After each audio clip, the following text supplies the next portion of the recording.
Welcome back to Games Through the Decades, the podcast where we talk about games and their impact on culture. Today's episode, we're going to be talking about the 90s, the rise of 3D games, the popularity of home consoles, and the controversy surrounding them. I'm Cohen.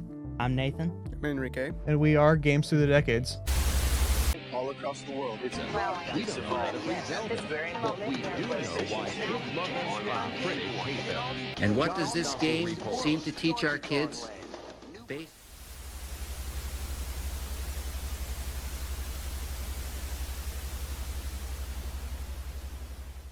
So basically, in 1990s, the consoles, what came out?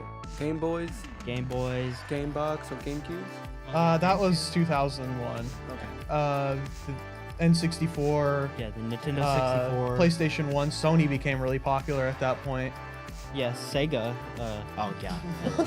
What's wrong with Philips? I don't think we should. Philips. No. Let's not talk about Philips. No, we can't talk about that disgrace. Yeah, the 1990s. This was like some pretty. This was some pretty big years for home consoles. Another way of saying Golden Age. Yeah, it's Yeah. the golden age. Also, the golden age 3D stuff, because Nintendo 64 was Nintendo's first 3D console, unless you count like the Virtual Boy, which was.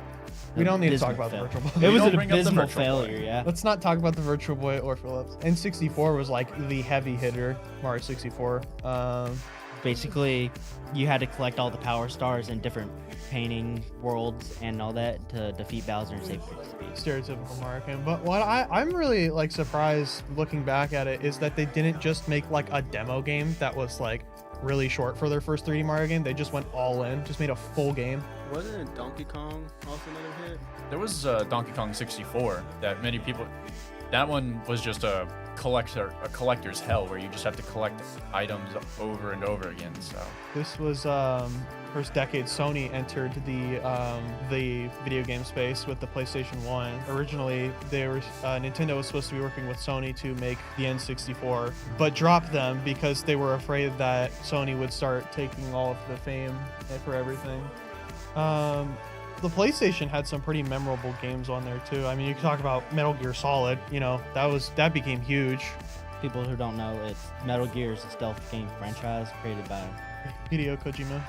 Yeah, but this was like, you know, the PlayStation 1, you know, Metal Gear Solid. That was like, you know, the big, yeah. That was the big one. You talk about like Crash Bandicoot games. Those were pretty popular. Spyro's Adventure, Resident Evil, Silent Hill. One thing I would like to talk about now that we're talking about like controversy and stuff was the 1993 to 1994 United States Senate hearing on video games. This was huge because video games up until this point had no rating system. There was no way to tell if how violent or like, I guess, mature a game was to just play it. There was no way for like people to like say like judge like, you know, how Parents couldn't figure out, hey, is this If game? They couldn't right for the child to play Yeah. the game. And wasn't it Doom that? it was 3 games that were really causing it: Doom, Mortal Kombat, and Night Trap. Those 3 games. Mortal Kombat actually was surprisingly like the most. Chill. No, not chill. It was the one that people didn't like the most. Really? It was because of the fatality animations. People, you know, this was led by. It was taken all the way to Congress, which I think is crazy that people got that mad at those video games that they took it to Congress, and there's actual. There were members of Nintendo and Sony were there. There were a lot of people there that were. I wouldn't be surprised if Sega was even there. Yeah, this was like a huge deal for the video game industry. Even though their main thing was Sonic at the time, I think. Do you guys think if they got, sued or anything, or? They weren't breaking any. They were trying to establish new laws for age ratings.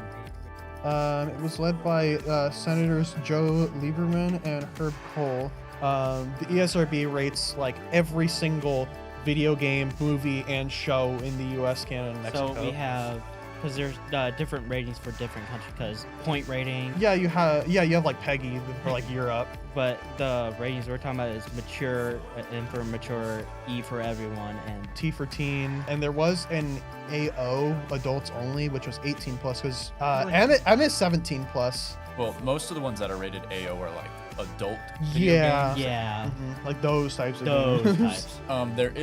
There is one that's no longer used called that was Was C, yeah, for C? children under. It was like children under 3, I think. Yeah. I noticed we haven't talked a lot about Sega. Sega. Sega was. I don't want to say forgettable. They had some good. They had like things. 1 or 2 Sonic games. But I mean, they were really struggling the whole time. Yeah. People really overhyped them. The Sega Saturn, while a marvel of engineering, ended more or less as a failure, selling less than 10 million units. Sega would try one last attempt at a new console from 1998, though, through 1999. This was the Dreamcast. However, this would prove to be the end of Sega in the console market, relegating it to making games mostly in the 2000s. I wouldn't say Sega really ever fell. It was just kind of like they became a back marker. Like they Yeah. still make stuff today, but like it's like They make every alright so games often. today. Yeah. I think in the 2000s they started to get popular. Yeah. Once they started releasing more 3D Sonic games. The shift from 2D to 3D, it really put a strain on most people because they were expected to go from 2D to 3D. Yeah. And a lot of game companies and I games do know got out. there were a lot of people that thought 2D games would be dead. Like when a lot of these 3D games started coming out, like people were thinking, oh, this is the end for 2D games. There's never gonna be a 2D game again. But people still make 2D platformers today. People make 2D platformers. They make 8-bit games. They're still prevalent. They're just Yeah. not as Not what they used to popular. Yeah. All right, so we're gonna wrap this up.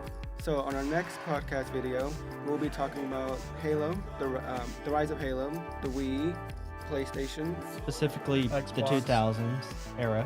yes, and then we'll give it a wrap from there. This So- has been. It's been a great time. So please see us on the next video. My name is Henrique, My name is Nathan. I'm Cohen. and this is Game Through the Decade. All across the world, it's we don't know how to play Zelda, but we do know why Good Luck Online critics hate them. And what does this game seem to teach our kids? Faith.